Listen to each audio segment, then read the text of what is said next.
இலங்கையின் முதற்தர சுற்றுலா தலம் ரீச்சாவின் மாபெரும் உணவு திருவிழா ஆகஸ்ட் மாதம் 7, 8, 9 மற்றும் 10ஆம் தேதிகளில் மாலை 6 மணி முதல் 10 மணி வரை. இன்றே டிக்கெட்டுகளை பெற்றுக் கொள்ளுங்கள்.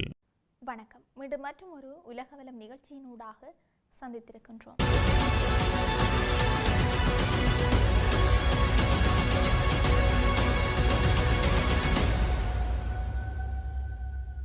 மத்திய கிழக்கில் தொடர்ச்சியாக அதிகரித்து வரும் பதற்றமான சூழ்நிலையில் ஈரானின் மீது இஸ்ரேல் நடத்தியதாக கூறப்படும் வான்வழி தாக்குதல்களுக்கு பின்னர் ஈரான் முழுவதும் அவசர நிலை ஏற்படுத்தப்பட்டிருக்கின்றது. இந்த தாக்குதல்களின் தாக்கம் எவ்வளவு பரவலாக இருக்கும் என்பது இன்னும் தெளிவாகவில்லை என்றாலும் மனிதாபிமான உதவிகள் மற்றும் மீட்பு நடவடிக்கைகளுக்காக ஈரான் அரசு உடனடியாக தன்னுடைய அவசர அமைப்புகளை செயல்படுத்தி இருக்கின்றது. இதன் ஒரு பகுதியாக ஈரானிய ரெட் கிரெசன்ட் சங்கம் முழுமையான தயார் நிலை அறிவிப்பை வெளியிட்டிருக்கிறது. நாடு முழுவதும் இருக்கின்ற அதன் அவசர மீட்பு குழுக்கள், மருத்துவ பிரிவுகள் மற்றும் லாஜிஸ்டிக் அமைப்புகள் அனைத்தும் தயார் நிலையில் வைக்கப்பட்டிருக்கிறதாக அதிகாரப்பூர்வமாக அறிவிக்கப்பட்டிருக்கிறது. அமைப்பு வெளியிட்டிருக்கின்ற அறிக்கையில் இந்த காலை இஸ்ரேல் மேற்கொண்டதாக கூறப்படும் வான்வழி தாக்குதல்களை தொடர்ந்து எந்தவிதமான மனிதாபிமான பாதிப்புகள் ஏற்பட்டாலும் உடனடியாக பதிலளிக்க தங்களது குழுக்கள் தயார் நிலையில் இருக்கின்றன என்று குறிப்பிட்டிருக்கின்றது.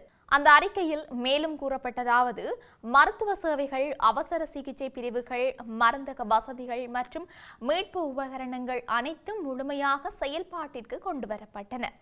நாடு முழுவதும் இருக்கின்ற அவசர மருத்துவ குழுக்கள் பாதிக்கப்பட்ட பகுதிகளுக்கு உடனடி உதவி வழங்க தயாராக இருக்கிறதாகவும் தெரிவிக்கப்பட்டிருக்கிறது.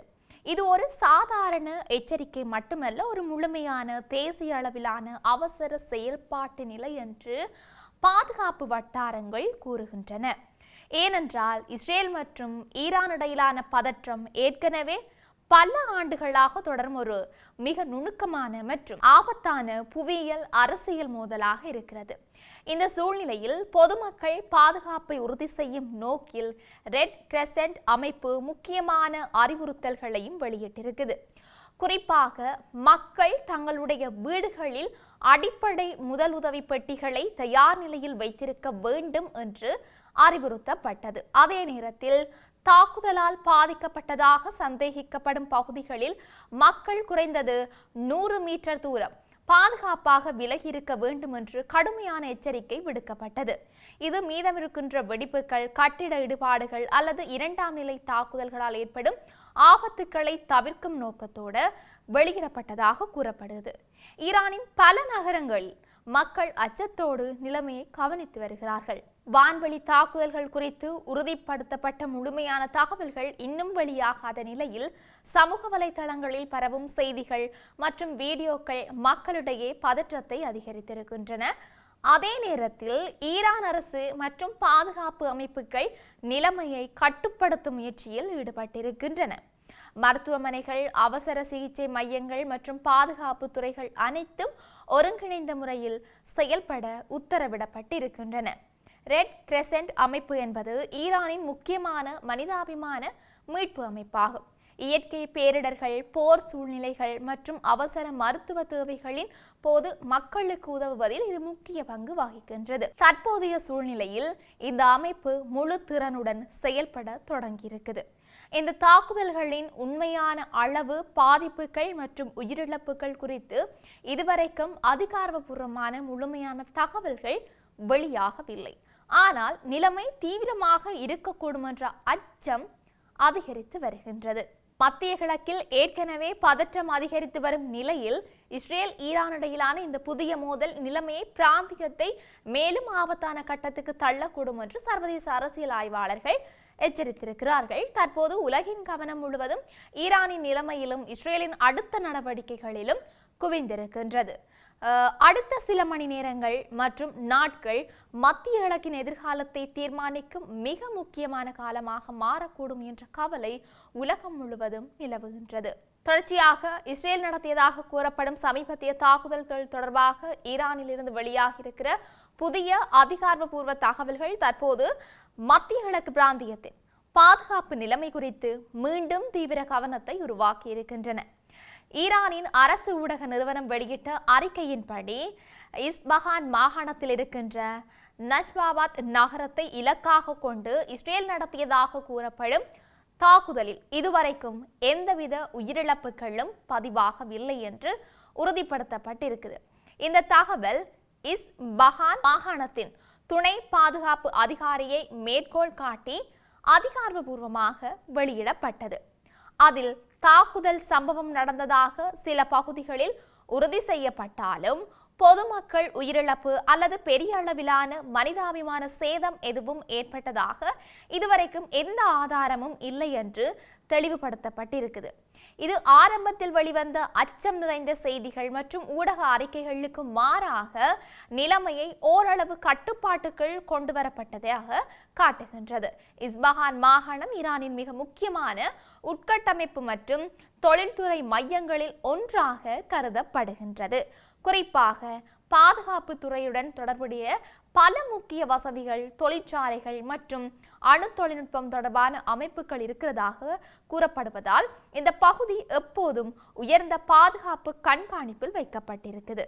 இதன் காரணமாகவே இங்கு நடைபெறும் எந்த ஒரு தாக்குதல் அல்லது வெடிப்பு சம்பவமும் உடனடியாக தேசிய மற்றும் சர்வதேச அளவில் பெரும் அதிர்வலைகளை ஏற்படுத்துது. இந்த தாக்குதல் சம்பவத்தில் இஸ்பஹான் மட்டும் அல்லாமல் ஈரானின் தலைநகர் தெஹ்ரான் மற்றும் வடமேற்கு பகுதியில் இருக்கின்ற தப்ரீஸ் நகரமும் ஒரே நேரத்தில் இலக்காக கொண்டதாக தகவல்கள் வெளியாகின. இதனால் இது ஒரு தனிப்பட்ட அல்லது தனிமைப்படுத்தப்பட்ட தாக்குதல் அல்லாமல் ஒருங்கிணைந்த இராணுவ நடவடிக்கை என்ற கோணத்தில் சர்வதேச ஊடகங்களும் பாதுகாப்பு ஆய்வாளர்களும் தீவிரமாக பரிசீலித்து வருகிறார்கள். 3 முக்கிய நகரங்கள் ஒரே நேரத்தில் குறிப்பிடுவது நிலைமையின் தீவிரத்தையும் பிராந்தியத்தில் நிலவும் பதற்றத்தையும் மேலும் அதிகரிக்கிறது. மீட்பு மற்றும் பாதுகாப்பு அமைப்புகள் தொடர்ந்து அந்த பகுதிகளில் நிலைமையை கண்காணித்து வருகின்றன. சில இடங்களில் ஏற்பட்டதாக கூறப்படும் வெடிப்பு சத்தங்கள், வான்வழி இயக்கங்கள் மற்றும் அவசர பாதுகாப்பு நடவடிக்கைகள் குறித்து பல்வேறு சமூக ஊடக பதிவுகள் மற்றும் நேரடி தகவல்கள் வெளிவந்தன. இருப்பினும் இவை அனைத்தும் அதிகாரப்பூர்வமாக உறுதிப்படுத்தப்பட்ட தகவல்களாக இன்னும் அறிவிக்கப்படவில்லை. இஸ்ரேல் மற்றும் ஈரான் இடையிலான பதற்றம் கடந்த சில ஆண்டுகளாகவே தொடர்ந்து அதிகரித்து வருகின்ற நிலையில் இத்தகைய தாக்குதல் செய்திகள் பிராந்திய பாதுகாப்பு சமநிலையை மீண்டும் சீர்குலைக்கும் அபாயத்தை ஏற்படுத்துகின்றன. குறிப்பாக தலைநகர் தெஹ்ரான் போன்ற மிக முக்கிய நகரங்களும் இலக்காக குறிப்பிடப்படுவது இரு நாடுகளுக்கும் இடையிலான மறைமுக மற்றும் நேரடி மோதல் அபாயம் இன்னும் குறையவில்லை என்பதை சுட்டிக்காட்டுகிறது. இதன் விளைவாக மத்திய கிழக்கு பிராந்தியத்தின் பாதுகாப்பு சூழ்நிலை தற்போது மிக நுணுக்கமான மற்றும் உணர்ச்சி வசப்பட்ட கட்டாயத்தில் இருப்பதாக சர்வதேச அரசியல் ஆய்வாளர்கள் கருதுகிறார்கள். எந்த ஒரு சிறிய தாக்குதல் சம்பவமும் கூட பெரிய அளவிலான இராணுவ பதிலடி, அரசியல் அழுத்தம் அல்லது தூதரக ரீதியான பதற்றத்தை உருவாக்கக்கூடிய சூழ்நிலை நிலவுகின்றது. முடிவாக பார்க்கும்போது இஸ்பஹான் நகரத்தில் உயிரிழப்புகள் இல்லை என்ற தகவல் ஓரளவு நிம்மதியை ஏற்படுத்தினாலும் இஸ்ரேல் மற்றும் ஈரான் இடையிலான தொடரும் தாக்குதல் குற்றச்சாட்டுகள் மற்றும் எதிர்மறை அறிக்கைகள் பிராந்தியத்தில் நிலவும் பதற்றம் இன்னும் குறையவில்லை என்பதையே தெளிவாக காட்டுகிறது.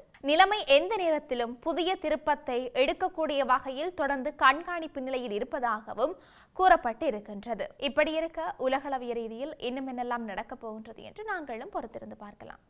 மீண்டும் மற்றொரு பதிவினூடாக சந்திக்கலாம். வணக்கம்.